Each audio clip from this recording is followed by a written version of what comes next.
2025 లేదా 26లో డిగ్రీ లేదా బీటెక్ చదివారా? సాఫ్ట్‌వేర్ జాబ్ కోసం ఎదురు చూస్తున్నారా? అయితే కోడ్ జ్ఞాన్ 100 డేస్ కోర్సులో చేరండి. జాబ్ సాధించండి. నమస్తే రజిత గారు. నమస్తే ఉష. చాలా సార్లు మనం గమనిస్తూ ఉంటాం రిలేషన్లో హస్బెండ్ వైపు చాలామంది ఆడవాళ్ళు ఒకప్పుడు ఉన్నట్టుగా లేడు, మొబైల్కి ఎక్కువ అడిక్ట్ అయిపోయాడని, లేదంటే టైంకి ఇంటికి రావట్లేదని ఇట్లా అనుమానం వ్యక్తం చేస్తూ ఉంటారు. ఎక్స్ట్రా మ్యారిటల్ అఫైర్ ఉందా, లేదంటే పక్కదారి ఏమన్నా పడుతున్నారా అన్న అనుమానం కలుగుతూ ఉంటుంది వాళ్ళకి. బట్ ఏ విధంగా ఐడెంటిఫై చేయాలో తెలియదు. ఐడెంటిఫై చేయడం ఏ విధంగా అని అడిగే వాళ్ళు ఉంటారు. వాళ్ళకి మనం ఏం చెప్పచ్చు? అంటే ఇది చాలా సెన్సిటివ్ సబ్జెక్ట్. అంటే చాలా మీరు అన్నట్టు ఊరికే అంటే అనుమానపు భార్యలు ఉంటారు. ఊరికినే అంటే జస్ట్ తన హస్బెండ్ ఊరికే కూడా అనుమానించి నాన్న రభస చేసి అనవసరంగా జీవితాన్ని అల్లకల్లోలం చేసుకున్న వాళ్ళు కూడా ఉంటారు. కానీ అది ఎంతవరకు కరెక్ట్ అని అనుకునే ముందు ఇప్పుడు మీరు అడిగే కొన్ని పారామీటర్స్ చెప్పుకుందాం. బట్ ఇవన్నీ దానికే సైన్సా అంటే ప్రతి దానికి నీ మనస్సు కొన్నిటిని మనకి గట్టిగా ఒక నొక్కి చెప్తూ ఉంటుంది. వాటికి వీటికి మన క్రాస్ చెక్ ఉందా చేసుకోండి. జనరల్ పారామీటర్స్ కొన్ని చెప్దాము, బట్ అలాంటి వాళ్ళవి కూడా మనము మెన్షన్ చేస్తూ ఉంటాము. చాలా అంటే క్లాజ్ అప్లై కండిషన్స్ అప్లై అని చెప్పినట్టు కింద ఇది స్క్రోలింగ్ చేయాలి. ఎందుకు అనంటే ఇప్పుడు ఫర్ ఎగ్జాంపుల్ నేను కొన్ని చెప్తాను పాయింట్స్. భార్యాభర్తల సంబంధం అనేది ఫస్ట్ అనుమానంతో అసలు స్టార్ట్ అవ్వకూడదు, ఎండ్ అవ్వకూడదు. అది అంత అందవిహీనమైన రిలేషన్ అవుతుందంటే ఎందుకు అంటే అసలు ఒకళ్ళని నమ్ముకొని వచ్చిన రిలేషన్ ఎవరైనా కానివ్వండి, లవ్ మ్యారేజ్ కానివ్వండి, అరేంజ్డ్ మ్యారేజ్ కానివ్వండి, it's a purely trust relation.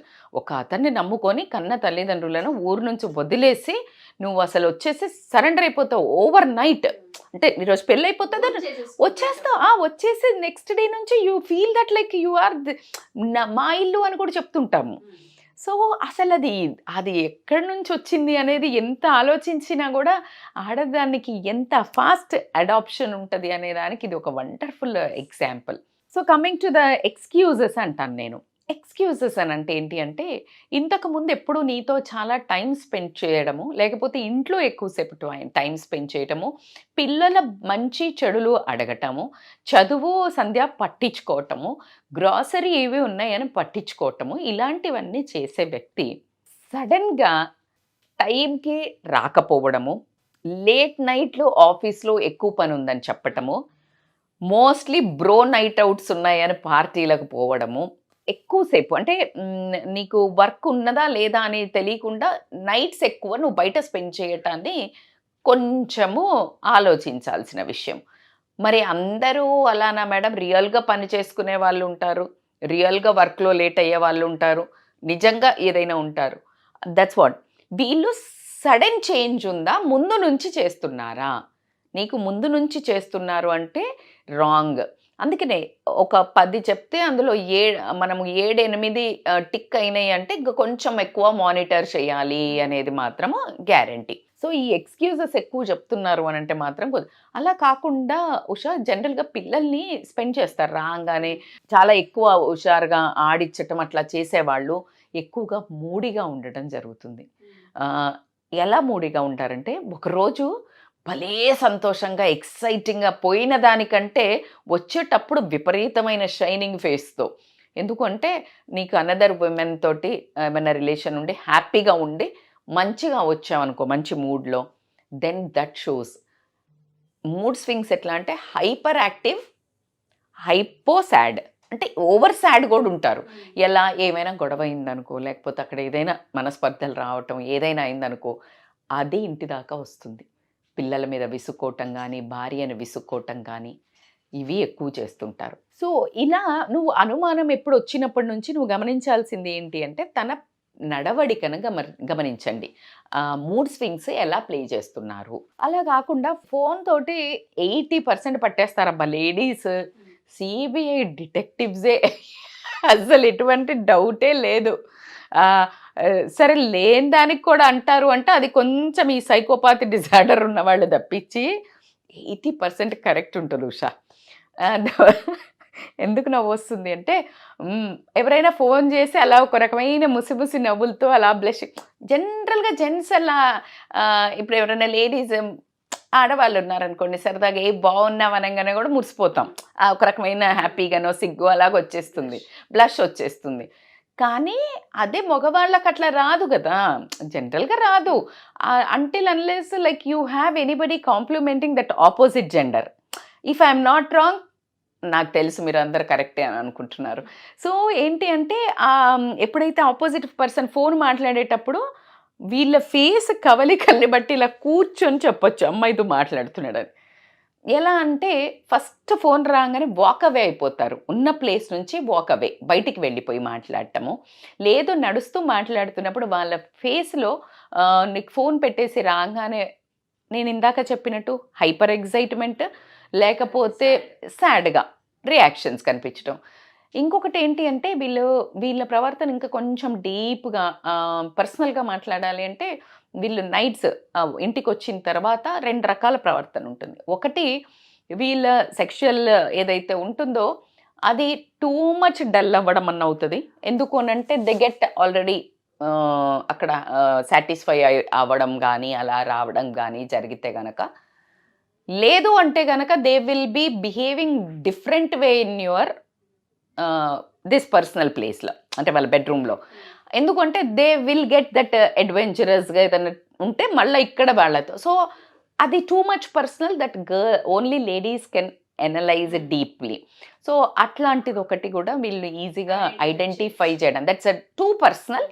But because వాళ్ళు వెళ్ళిందే ఫిజికల్ కోసం, వాళ్ళను ఫిజికల్గా వెళ్ళిన తర్వాత నీ మీద ఇష్టం చూపించకపోవడం కానీ, నిన్ను రోజువారీగా ఎప్పుడైనా ఊరికే సరసం ఆడటమో లేకపోతే సరదాగా ఉండటమో లేకపోతే అలా నడు మీద చేయటం వేయటమో లేకపోతే చక్క భుజం మీద చేయటమో హగ్ చేయటమో కిస్ చేయటమో అలా చేసేవాళ్ళు సడన్గా అది ఆపడం కానీ ఎక్కువ చెయ్యడం కానీ. ఎక్కువ ఎందుకు చేస్తారు మేడం అంటే ఇంకో టైప్ ఆఫ్ జెంట్స్ ఉంటారు, వాళ్ళకి ఎక్కడో గిల్ట్ ఉంటుంది.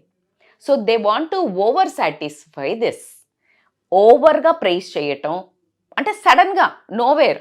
అసలు కొంతమంది ఏమో ఇంకో రకం మనుషులు ఏంటి జనరల్గా వాళ్ళు ఎప్పుడు ఇదివరకు బాగున్నావనో లేకపోతే ఇది కొనుక్కో లేకపోతే ఇదేదోనో మల్లెపూలు తట్టడం లేకపోతే ఏదో చిన్నగా సరదాగా చిన్ని చేసేవాళ్ళు కూడా అసలు చెయ్యకపోవడము.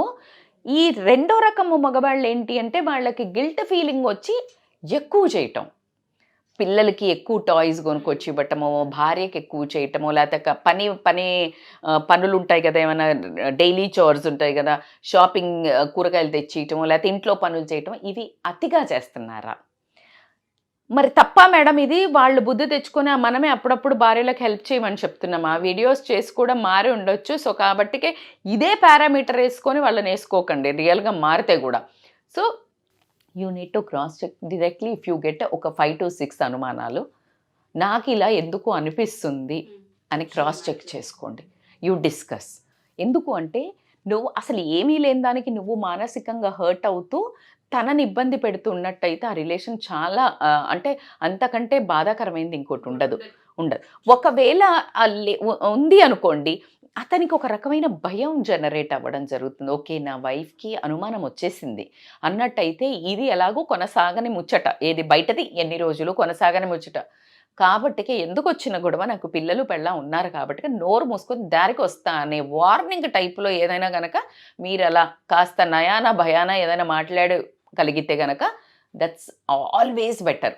కానీ ఒక చిన్న 1-2 అనుమానాలతోటి మాత్రము పెంట పెట్టుకోవద్దు.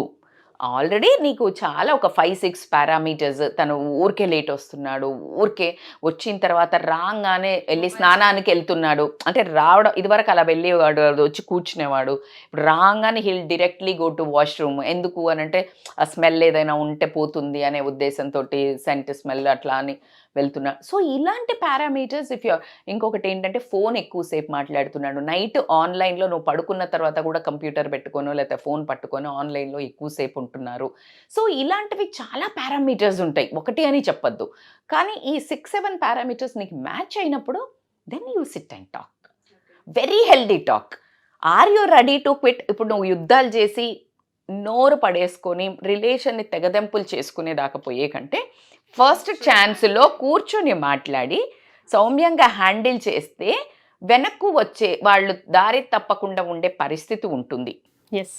సో ఇంకొక ఇంపార్టెంట్ ఏంటి తెలుసా ఉషా, వీళ్ళది డ్రెస్సింగ్ సెన్స్ మారుతుంది. అండ్ ఇంతకు ముందు చేసుకునే దానికంటే too much of shavings, too much of beard, ఏదో లుక్ మార్చడానికి ట్రై చేయటము, లేకపోతే బట్టలు న్యూ క్లాజెట్ అరేంజ్ చేసుకోవటము, and most of the time healthy eating కానీ, లేకపోతే most of the time fitness జిమ్ముల్లో గడపటము, ఇలాంటివి ఏమైనా చేస్తున్నారా కూడా? అంటే ఎక్స్ట్రా సరే హెల్త్ కోసం చేస్తే ఓకే, బట్ నీతో ఉండకుండా, నీ పిల్లలకి నీకు టైం ఇవ్వకుండా, మీరు చేసిన పనిని గమనించకుండా, నీకు అసలు అటెన్షన్ లేకుండా నిన్ను ఇగ్నోర్ చేస్తూ ఇవి చేస్తుంటే మాత్రం అనుమానించాల్సినవి. నిన్ను ఇగ్నోర్ చేస్తున్నారు అని ఒకటి ఉంటే, కొంతమంది అతి అటెన్షన్ ఇచ్చేవాళ్ళు కూడా ఉంటారు. నువ్వు ఏం చేసినా పెద్ద ఇట్లా నిన్ను ఐ కాంటాక్ట్, ద బేసిక్ ఏంటంటే ఐ కాంటాక్ట్. ఐ కాంటాక్ట్ అంటే కళ్ళల్లో కళ్ళు పెట్టి చూసి మాట్లాడే మనిషి, నువ్వు ఇటు మాట్లాడుతుంటే అటు తిరగటం, నువ్వు ఇటు ఏదో చెప్తూ ఉంటే వినకుండా ఉండటం, లేకపోతే ఏదైనా చెప్తుంటే చేతులు ఇలా క్రాస్ చేసుకొని కూర్చొని వినటము, ఇలాంటి కొన్ని గమనిస్తే మీకు మీ మీద ఎంత మాత్రమో ప్రేమ అనను నేను, దీన్ని ఏమంటారు, బాండింగ్, ఫిజికల్ బాండింగ్. ప్రేమ ఎట్లాగుంటుందబ్బా, భార్య అనే దాని మీద ప్రేమకు మీనింగ్ రొమాన్స్ వేరు, ప్రేమ వేరు. సో ప్రేమ భార్య మీద ఎలాగో ఉంటుంది, కానీ ఆ చిన్న చిన్న కక్కుర్తిలకు పోయి బయటికి పోయి ఈ ఏదైతే డీవియేట్ అయ్యే వాళ్ళకి ఈ పారామీటర్స్ సరిపోతాయి. ఆ దారి తప్పితే మరి ఏంటి మేడం, ఎందుకు ఒప్పుకోవాలి మేడం అంటే, are you ready to move out of this relation? Is it correct? పోయిన తర్వాత నిన్ను ఈ ప్రపంచంలో ఇప్పుడు ప్రస్తుతం చాలా చండాలంగా తయారైంది. ఇలాంటివి వెరీ కామన్ అవుతున్నాయి అని చెప్పాలంటే కూడా బాధేస్తుంది, కాకూడదు కానీ అవుతున్నాయి. కాబట్టికే మరి ఎలా దీన్ని అరికట్టుకోవాలి, ఎలా మా హస్బెండ్ని మేము గ్రిప్లో పెట్టుకోవాలి? గ్రిప్లో పెట్టుకోవడము అంటే చెప్పిన మాట తోలుబొమ్మలాట్లాగా నువ్వు చెప్పినట్టు వినడం గురించి మాట్లాడలే ఇక్కడ నేను. ప్రేమగా బందీ చేసుకొని ఎలా ఉంచుకోవాలి అనే టాపిక్స్ మాట్లాడుకోవాలి అంటే కనుక మనం మళ్ళీ ఒక పార్ట్ చేద్దాము. ఎలా ఉంటే తనని అడగకుండానే కూడా ఎలా నీ వైపుకు తిప్పుకోవాలి, ఎలా నీ వైపుకు అనే దాని గురించి కూడా మనం డిస్కస్ చేయొచ్చు. బట్ ఈ ఉన్న ఏదైతే 6-7 పాయింట్స్, ఈ 6-7 పాయింట్స్ని మాత్రము చాలా బేరీజ్ వేసుకొని చాలా ఎంత ఆచితూచి అడుగు వేయాల్సిన పరిస్థితి ఏది జీవిత భాగస్వామితో. సో నల్లేరు మీద నడకలాగబ్బా నీ నోటికి వచ్చినట్టు మాట్లాడి మనస్సును గాయపరిచిన తర్వాత వెనక్కి రావడం కూడా కష్టం. ఒకవేళ నువ్వు ఏమీ లేనప్పుడు ఏమైనా అన్నా కూడా తనకి ఓకే నాకు లేదు కానీ ఇది అనుకుంటోంది కదా అని చేసేవాళ్ళు కూడా ఉంటారు. మన చిన్నప్పుడు కనుక పిల్లల్ని వద్దు వద్దు అంటే ఎక్కువ ఎలా చేస్తారో అలా మగవాళ్ళది కూడా ఉంటుంది. కాబట్టి కొంచెం ఆలోచించి ప్రవర్తించుకుంటే బెటర్. అనుమానము పెనుభూతము అన్నట్టు దాన్ని నివారించుకోవాలనంటే ఈ పార్ట్ 2 చూడాలి అండ్ ఈ పాయింట్స్ కూడా గ్రహించాలి. Thank you ma'am, thank you so much. Thank you Usha.